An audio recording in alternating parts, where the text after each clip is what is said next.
Happy birthday to you Sunitha அக்கா. நேற்று evening birthday celebration vlog தான் பார்க்க போகிறோம். எல்லோரும் சர்ப்ரைஸாக கேக் கொண்டு போய் கட் பண்ணால் நாங்கள் வந்து சொல்லிவிட்டு அதுக்கப்புறமா தான் கேக் கொண்டு போய் கட் பண்ணோம்.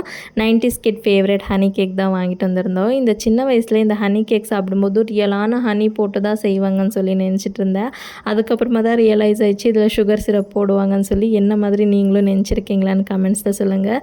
சூப்பராக கேக்கெல்லாம் கட் பண்ணிவிட்டு எல்லாருமேலேயும் ஸ்ப்ரே அடிச்சுட்டு அவ்வளோ சூப்பராக என்ஜாய் பண்ணிகிட்டு இருந்தோம். வந்து அவ்வளோ சீக்கிரமாக யார்கிட்டையும் பழக மாட்டேன், கொஞ்சம் டைம் எடுத்துப்பேன். பட் இந்த வீட்டுக்கு வந்த கொஞ்ச நாள்லேயே இவங்க 2 பேர்கிட்ட சூப்பராக ஜெல் ஆகிட்டேனே சொல்லலாம். 2 பேருமே ரொம்ப ஃப்ரெண்ட்லியாக ஓப்பன் டைப்பாக பேசுவாங்க. இது எனக்கு ரொம்பவே பிடிக்கும். அண்ட் நம்மளோட ஸ்பெஷல் டே நம்ம ஃபேமிலி செலிப்ரேட் பண்ணுற அந்த ஃபீல் தனி. பட் நமக்காக நம்ம ஃப்ரெண்ட்ஸ் செலிப்ரேட் பண்ணும்போது அது இன்னுமே ஸ்பெஷலாக தான் இருக்கும். ஸோ அது வந்து நான் என்னோடய பர்த்டே அன்றைக்கி தான் எக்ஸ்பீரியன்ஸ் பண்ணேன். இன்றைக்கி சுனிதாக்காவுக்கு செலிப்ரேட் பண்ணது எனக்கு ரொம்பவே ஹாப்பியாக இருந்துச்சு. ஸோ கேக் எல்லாமே கட் பண்ணி சாப்பிட்டுட்டு என்ஜாய் பண்ணி கொஞ்ச நேரம் அங்கே பேசிட்டு ஃபோட்டோஸ் எல்லாமே எடுத்துகிட்டு வீட்டுக்கு ரிட்டர்ன் ஆகியாச்சு. லைக் பண்ணுங்க. பாய்.